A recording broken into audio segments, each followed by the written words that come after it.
Hello दोस्तों, welcome back to my channel. आज मैं I saw you in my dream इस थाई बीएल सीरीज का एपिसोड 12 का हिंदी एक्सप्लेनेशन आप लोगों के लिए शेयर करने वाली हूँ। ये इस सीरीज का लास्ट एपिसोड है, तो चलो लेट्स स्टार्ट द वीडियो। सबसे पहले हम देखते हैं कि आई की माँ जब छोटी थी तो वो अपनी दादी से कहती है कि मैं आज कुकिंग में आपकी मदद करूंगी। तो उसकी दादी कहती है ठीक है, तुम बाहर से मेरे लिए कुछ सब्जियां लेके आओ। अब आई की माँ बाहर से सामान लाने के लिए जाने वाली होती है, तभी उसकी ग्रैंडमा अब किचन का डोर ओपन करने लगती है। तभी उसके ग्रैंडपा जल्दी से आकर उसके ग्रैंडमा को धक्का देकर किचन से दूर करते हैं, लेकिन किचन में लगी आग के कारण उसके ग्रैंडपा ही जलकर मर जाते हैं। अब ये कहानी आई की माँ आई को बताती है। ये स्टोरी सुनकर आई तो शौक होते हुए अपनी माँ से कहता है, यानी आप ये कहना चाहती हो कि मेरे परदादा को भी मेरे जैसे ही सपने आते थे? तो उसकी माँ कतराते हुए कहती है, हाँ, और मुझे भी आते हैं। अब अपनी माँ के बारे में ये जानकर आई तो और भी शौक हो जाता है। तभी वो कहता है, लेकिन आपने अभी अभी मुझे जो स्टोरी बताई है वो मैंने ऐसा लगता है पहले कहीं सुनी है। और वो सोचने लगता है। तभी वो कहता है, हाँ, मुझे याद आ गया, ये कहानी मैंने रेडियो पर सुनी थी। तो उसकी माँ कहती है, हाँ, वो मैं ही थी। वो ऐसे कहती है, तुम्हें याद है क्या कि तुम बचपन में एक रूम में लॉक हो गए थे? मैंने उस बारे में सपने में देखा था, इसलिए मुझे पता था कि तुम कहाँ हो, लेकिन मुझे ये नहीं पता था कि मुझे क्या करना चाहिए, इसलिए मैंने जल्दी से मदद के लिए किसी को बुलाया था। अब ये सारी सच्चाई जानकर अई अपनी माँ से कहता है, माँ, आप तो मुझे अब समझ सकती हो ना कि मैंने ये सब क्यों किया होगा? तो उसकी माँ आई से कहती है, आई, मुझे पहले तुम ये बताओ कि तुमने सपने में क्या देखा? अब आई बहुत ही डरते हुए अपनी माँ से कहता है, माँ, पीयू मरने वाला है। अब ये सुनकर उसकी माँ को भी बहुत बुरा लगता है। वो ऐसे कहती है, लेकिन तुमने सपने में और क्या देखा? तो वो अपनी माँ को बताता है कि जब मैंने पहला सपना देखा तो मैंने देखा कि पीयू हॉस्पिटल के बेड पर पड़ा हुआ है और उसकी बॉडी में से बहुत ही खून बह गया था। और दूसरे सपने में मैंने ये देखा कि मैंने पीयू का फोन चेक किया था, तो उस दिन की डेट 25 सितंबर थी। तो उसकी माँ पूछती है, तुमने और कुछ देखा क्या? तो आई उन्हें कहता है, नहीं, मैंने और सपना देखने की बहुत कोशिश की, लेकिन हर बार मेरा सपना टूट गया। और वो पीयू की फिक्र करते हुए बहुत परेशान होकर अपनी माँ से कहता है, मुझे नहीं पता कि मुझे आगे क्या करना चाहिए, लेकिन मैं बस पीयू को बचाना चाहता हूँ। अब उसकी माँ भी परेशान होते हुए आई से कहती है, आई, लेकिन तुम्हें पता है ना कि अगर तुम पीयू को बचाने जाओगे तो तुम्हें ही हर्ट होगा। तो आई कहता है, हाँ, मैं जानता हूँ, लेकिन मैं फिर भी पीयू की मदद करना चाहता हूँ। अब ये सुनकर आई की माँ पीयू और आई दोनों के लिए परेशान हो जाती है। पीयू अब कान लगाकर आई के दरवाजे पर ही खड़ा था। तभी उसकी माँ अंदर से बाहर आ जाती है। तो पीयू अब जल्दी से उसकी माँ से पूछता है, माँ, क्या हुआ आई को? आगे हम देखते हैं कि आई को सपना आता है। सपने में वो सारी जगह पर ब्लैक कर्टन लगा हुआ है देखता है। तभी कर्टन के पीछे उसे आइस खड़ा दिखाई देता है।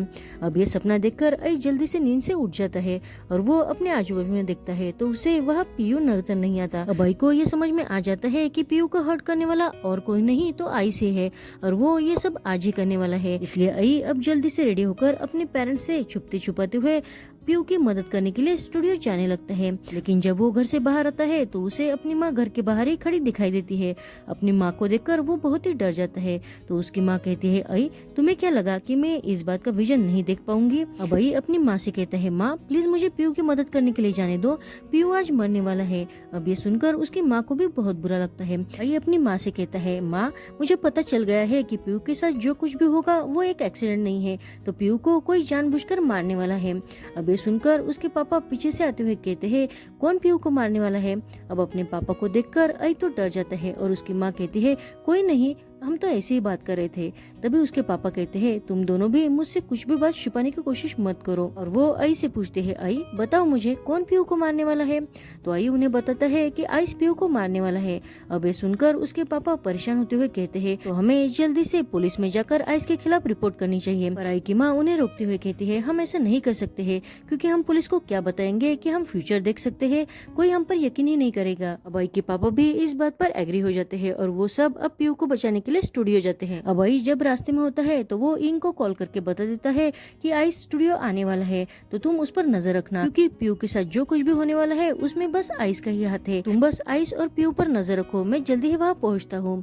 इतना कहके वो फोन कट कर देता है। अब आई की ये सारी बात इंग यो को बता देता है। तो यो कहता है, तुम यही रोको पीयू के पास, मैं आइस को ढूंढने जाता हूँ। अब वो वहाँ से जाने लगता है। तो इंग यो का हाथ पकड़कर उसकी फिक्र करते हुए कहता है, प्लीज अपना ख्याल रखना। अब यो उसे स्माइल करते हुए कहता है, हाँ, मैं अपना ख्याल रखूंगा। और वो आइस को ढूंढने के लिए वहाँ से चला जाता है। वो आइस को सारी जगह पर ढूंढने लगता है। स्टूडियो में हम देखते हैं कि पीयू मॉडल्स के फोटोशूट में बिजी था और इंग उस पर नजर रखे हुए था। अब उसी वक्त पीयू अपने दोस्त फिक्स से कहता है कि तुम प्लीज मेरा मोबाइल ला के दोगे। तो फिक्स ये बात अब इंग को बता देता है और इंग पीयू का फोन लाने के लिए वहाँ से 2 मिनट के लिए साइड में जाता है। तभी एक लड़की आकर पीयू से कहती है कि तुम्हारी कार की वजह से पार्किंग लॉट में बाकी की कार ब्लॉक हो गई है, तो प्लीज तुम वहाँ चलकर अपनी गाड़ी साइड में करो। पीयू अब उसकी बात मानकर उस लड़की के साथ पार्किंग लॉट में चला जाता है और फिक्स भी कैमरा दूसरे के हाथ में देकर वो भी वहाँ से चला जाता है। तभी वहाँ इंग आता है। इंग अब पीयू को वहाँ ना देखकर बहुत ही परेशान होकर उसे इधर उधर ढूंढने लगता है। तभी अब आई अपने पेरेंट्स के साथ स्टूडियो में आ जाता है। उसे पार्किंग लॉट में पीयू की कार खड़ी दिखाई देती है। अब आइस के स्टूडियो में जाने के बाद ही आइस स्टूडियो में आ जाता है। स्टूडियो में आते ही आई इंग से मिलता है और उसे पीयू के बारे में पूछता है। तो इंग उसे बताता है कि अभी अभी पीयू यही था, लेकिन पता नहीं कहाँ चला गया है। तभी अब आई की माँ पीयू को कॉल लगाने की कोशिश करती है, लेकिन पीयू का कॉल तो इंग के ही हाथ में होता है।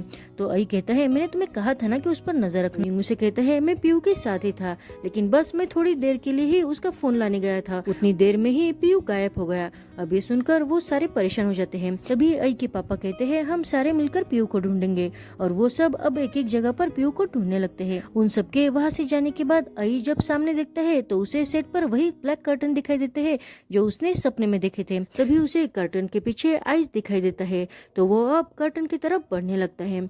दूसरी तरफ हम देखते हैं कि आई के पेरेंट्स यो और इंग सारे स्टूडियो में बस पीयू और आइस को ही ढूंढने में लग जाते हैं। और तभी पीयू पार्किंग लॉट में अपनी कार पार्क करके स्टूडियो में वापस आने लगता है और आई कर्टन में आइस को ढूंढने लगता है। तभी फिक्स वहाँ आकर आई से पूछता है कि तुम सेट पर क्या कर रहे हो। तो आई जल्दी से अपने सारे फैमिली मेंबर को मैसेज करके ये बता देता है कि मैंने आइस को स्टूडियो में ही देखा है। अब आई का ये मैसेज पढ़कर उसके पेरेंट्स यो और इंग सब स्टूडियो में आने लगते हैं। पीयू भी उसी वक्त स्टूडियो में आकर अपनी शूटिंग फिर से कंटिन्यू करने लगता है। उसी वक्त आई को आइस ऊपर की ओर जाते हुए दिखाई देता है, तो वो आइस के पीछे जाते हुए उसे रोकता है। तो आइस उसे पूछता है कि तुम कौन हो। तो आई उसे कहता है मुझे पता है कि तुम क्या करने वाले हो, प्लीज ऐसा कुछ मत करो। अब आइस अपना मास्क निकालकर चाकू से आई को डराते हुए कहता है क्या तुम मरना चाहते हो? अगर नहीं मरना चाहते तो मेरे मैटर में दखल मत दो। लेकिन वो अब आई को गैलरी की ओर पुश करने लगता है। इस वजह से आई भी डरते हुए चिल्लाने लगता है।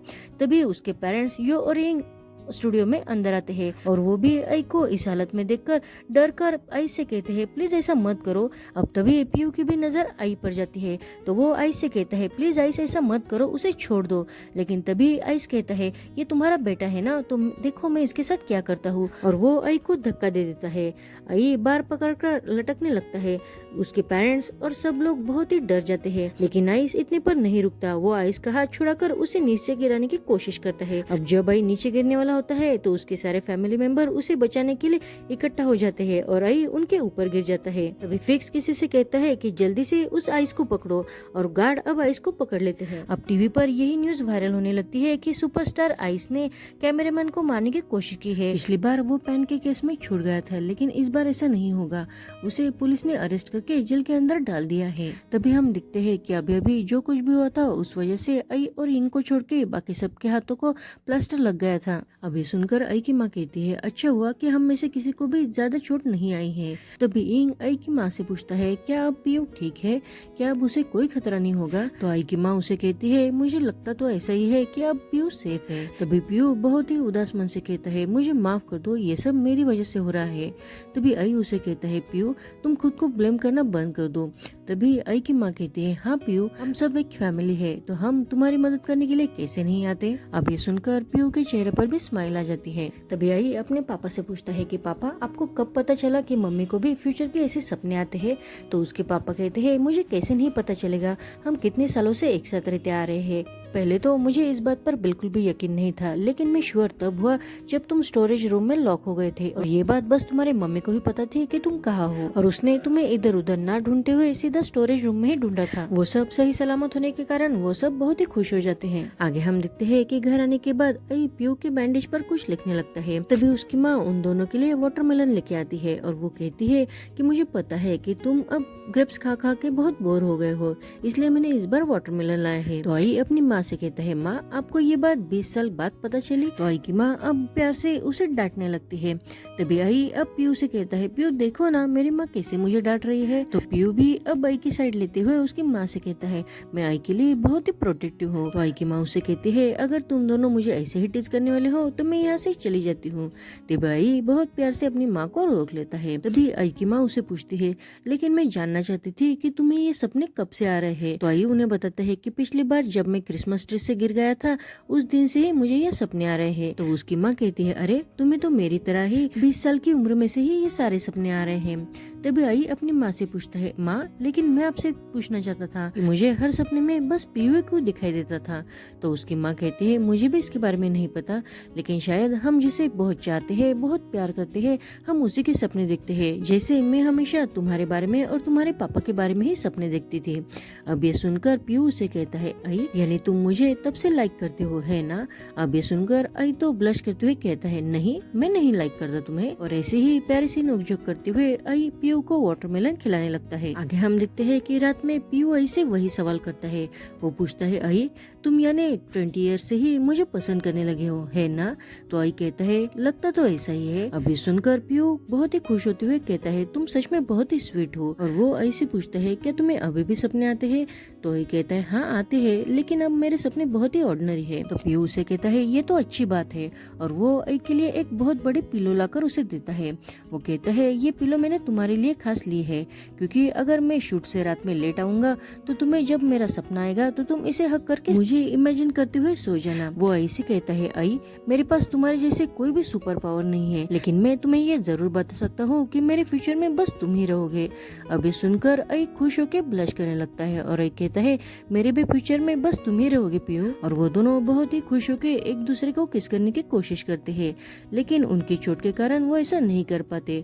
तो आई हंसते हुए कहता है, मुझे लगता है कि हमें नेक्स्ट बार ट्राई करना चाहिए। तो पीयू कहता है, लेकिन वो नेक्स्ट टाइम कब आएगा?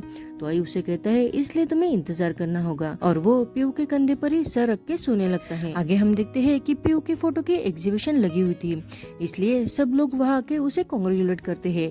अब आई की पूरी फैमिली यो और यिंग भी वहाँ आते हैं और वो सब पीयू को उसके ड्रीम कंप्लीट होने के कारण कांग्रेचुलेट करते हैं। आई के पेरेंट्स तो पीयू पर बहुत ही प्राउड फील करते हैं। अब वो साथ में एक फैमिली सेल्फी लेने लगते हैं। तभी वहाँ पीपेन आ जाती है और वही उन सब की फैमिली फोटो खींचती है। थोड़ी देर बाद वो सब अब एग्जीबिशन देखने के लिए चले जाते हैं। तो पीयू पीपेन से पूछता है कि तुम यहाँ कैसे आ गई? तो वो कहती है, मेरे आसपास ही शूटिंग चल रही थी, इसलिए मैं तुम्हें कांग्रेचुलेट करने यहाँ आ गई। तो आई उसे पूछता है, क्या तुम ठीक हो और क्या तुमने काम फिर से शुरू कर दिया है? तो वो कहती है, हाँ मैं अब ठीक हूँ। आइस के पकड़े जाने के बाद मैंने काम फिर से शुरू कर दिया है। तभी वो पीयू से कहती है, पीयू मैं तुमसे कुछ बात करना चाहती थी। ये सुनकर आई कहता है, मुझे ऐसा क्यों लग रहा है कि मैं तुम दोनों के बीच में थर्ड व्हील हूँ? और वो हंसते हुए पीयू से कहता है, पीयू तुम दोनों बात करो, मैं अभी आता हूँ। और वो वहाँ से चला जाता है। उसके जाने के बाद पैन पीयू से सॉरी करती है। तो पीयू कहता है, तुम मुझे क्यों सॉरी कह रही हो? तो वो कहती है, क्योंकि मैंने तुमसे कहा था कि तुम जैसे इंसान के पास कोई भी ड्रीम नहीं है, लेकिन अब देखो तुम कितने सक्सेसफुल बन गए हो। ये सुनकर पीयू उसे कहता है, नहीं एक्चुअली जब तुमने मुझसे वो बात कही थी तब मेरे पास सच में कोई भी ड्रीम नहीं था। तुम्हारे कहने की वजह से ही मुझे अपना ड्रीम मिल गया और मैंने उस पर काम करना भी शुरू किया। मुझे तो तुम्हें थैंक्स कहना चाहिए कि तुम्हारी वजह से ही मैं आज इस सक्सेस पर हूँ। तो वो पीयू को हंसते हुए कांग्रेचुलेट विश करती है और कहती है, तुमने तो अपना सपना कंप्लीट कर लिया है, अब मेरे सपना कंप्लीट करने की बारी है। आगे हम देखते हैं कि पीयू आई की आंखें बंद करके उसे एक रूम में लेकर आता है। उस रूम में बस आई की ही फोटो लगी हुई थी। बस अपनी ही फोटो देखकर आई तो बहुत ही शॉक हो जाता है और वो पीयू से कहता है, लेकिन यहाँ बस मेरी ही फोटो क्यों लगी है? तो पीयू उसे एक फोटो दिखाते हुए कहता है, क्योंकि इस फोटो में मुझे ऐसा लगा कि तुम बहुत ही कुछ गहरा सोच रहे हो, तो मैं भी तुम्हारे बारे में सोचना चाहता था, इसलिए मैंने बस तुम्हारी फोटो खींची है। अब आई पीयू से कहता है, मुझे पता है कि तुम आज बहुत ही खुश होंगे क्योंकि आज तुम्हारा ड्रीम कंप्लीट हो गया है, लेकिन मैं भी तुम्हारे जैसे ही ड्रीम देखना चाहता हूँ। तो पीयू उसे समझाते हुए कहता है, सपने देखना अच्छी बात है और अपने सपने पूरे करने के लिए फाइट करना भी अच्छी बात है, लेकिन अगर हम अपने सपनों के पीछे भागेंगे तो हम अपनी लाइफ जीना भूल जाएंगे। मैं चाहता हूँ कि तुम ऐसा सपना देखो कि जिससे तुम्हें खुशी मिले। आगे हम देखते हैं कि आई फिर से चर्च में सो रहा था तभी पीयू वहाँ आकर उसकी फोटो खींचता है और उसके चेहरे पर कुछ मार्क बनाने के लिए अपना पेन निकालकर उसके पास जाता है। तभी आई उसे डरा देता है और पीयू डर कर नीचे गिर जाता है। तो आई उस पर हंसते हुए कहता है, तुम्हारे साथ ऐसा ही होना चाहिए, और वो नींद से उठ जाता है। तभी उसे समझ में आ जाता है कि ये उसका एक सपना था। तभी उसे पीयू की वहाँ आने की आवाज आती है, तो वो अब जानबूझकर सोने की एक्टिंग करता है। पीयू उसके पास आकर उसकी फोटो खींचते हुए फिर से पेन से उसके मुंह पर कुछ मार्क बनाने लगता है। तो आई अब उसे डरा कर नीचे गिराता है। अब पीयू के नीचे गिरने के बाद आई उस पर हंसने लगता है। तो पीयू उसे कहता है, तुम दिन ब दिन बहुत ही होशियार होते जा रहे हो। तो आई उसे कहता है, क्या तुम भूल गए हो कि मैं फ्यूचर के बारे में सपना देख सकता हूँ? मैंने अभी अभी यही सपने में देखा था, इसलिए तुम नीचे गिर गए। पीयू उसके पास जाकर उसे गुदगुदी करते हुए वो दोनों मस्ती करने लगते हैं। तभी वहाँ यो आ जाता है। यो उन दोनों को रोकते हुए कहता है, अरे तुम तो कहीं भी शुरू हो जाते हो, और वो अपने साथ उन दोनों को वहाँ से लेके जाता है। आगे हम देखते हैं कि वो पिछली बार की तरह ही सॉन्ग गाते हैं और आई के पेरेंट्स उन चारों की एक साथ फोटो खींचते हैं। अब घर आने के बाद आई तो क्रिसमस के गिफ्ट खोलने में बिजी होता है। तभी पीयू और सारी फैमिली अब आई के लिए बर्थडे केक लेकर बर्थडे सॉन्ग गाते हुए नीचे आते हैं। उनके आने से आई तो बहुत ही खुश हो जाता है। सारी फैमिली और पीयू आई को बर्थडे विश करते हैं। आई कैंडल्स ब्लो करते हुए विश मांगता है और वो एक साथ बहुत ही खुश होकर आई का बर्थडे सेलिब्रेट करते हैं। आगे हम देखते हैं कि रात के समय आई और पीयू दोनों ही बहुत रोमांटिक होते हुए बाहर ही थे। पीयू तो बस आई की तरफ बहुत प्यार से देख रहा था। तो आई उसे पूछता है, पीयू तुम मेरी तरफ इतना क्या देख रहे हो? तो पीयू से कहता है, नहीं कुछ भी नहीं। तो आई कहता है, सच में मुझे तो यकीन ही नहीं हो रहा है कि एक साल बीत चुका है और इस एक साल में कितना कुछ हो गया है हमारे साथ। अब पीयू भी हंसते हुए कहता है, हाँ सच में। आई कहता है, पिछले साल तो मैं तुम्हारे साथ खड़ा भी नहीं हो सकता था क्योंकि तुम हमेशा मुझे बहुत टीज करते थे। तो पीयू उसे कहता है, तुम ही हो जो मुझे हमेशा परेशान करते थे। सबको पता है कि मेरी वजह से ही तुम बिगड़ गए हो। तो आई कहता है, पर मुझे तो ऐसा फील नहीं होता। तो पीयू उसे कहता है, क्या सच में? तुम्हें सच में ऐसा फील नहीं होता? तो मुझे बताओ कि तुम्हें मेरे ही सपने क्यों आते थे? अब आई ब्लश करते हुए कहता है, वो तो आते हैं, मुझे नहीं पता कि क्यों आते थे। तो पीयू उसे कहता है, इसका मतलब तो यही है ना कि तुम्हारे मन में तब से मेरे लिए फीलिंग थी। तो आई बहुत ही खुश होते हुए कहता है, हाँ मैं एडमिट करता हूँ कि मैं तुम्हें तब से ही पसंद करता था। अब ये सुनकर पीयू भी बहुत खुश हो जाता है। उसी वक्त आई बहुत ही रोमांटिक होते हुए पीयू के बालों के साथ खेलने लगता है। उसे ऐसा करते देख अब पीयू भी रोमांटिक हो जाता है और वो आई का हाथ पकड़कर उसे कहता है, आई आज के बाद कुछ भी हो जाए, तुम कैसा भी सपना देखो, मैं हमेशा तुम्हारे साथ ही रहूंगा। और वो ऐसे प्रॉमिस करता है कि आज के बाद तुम्हें कैसा भी बुरा सपना आए, बस तुम अपनी आंखें खोल देना। जब भी तुम अपनी आंखें खोलोगे तो हमेशा मुझे ही अपने साथ पाओगे। मैं हमेशा तुम्हारे साथ तुम्हारा पीयू बन के रहूंगा। अब उसकी ये सारी बातें सुनकर आई तो बहुत ही इमोशनल होते हुए उसे कहता है, पीयू मैं तुमसे बहुत प्यार करता हूँ। तो पीयू भी उसे कहता है, मैं तुमसे भी ज्यादा प्यार करता हूँ। और वो दोनों भी एक दूसरे को किस करने लगते हैं। तभी अब न्यू ईयर की फायर क्रैकर चलने लगते हैं। उनकी आवाज से वो दोनों अब फायरवर्क देखने लगते हैं। वो दोनों ही एक साथ बहुत ही खुश होकर एक दूसरे को न्यू ईयर्स की बधाई देते हैं और फिर से एक दूसरे को किस करते हैं। यहीं पर ये सीरीज खत्म हो जाती है। आपको ये सीरीज कैसी लगी प्लीज कमेंट्स करना मत भूलना। Thank you for watching.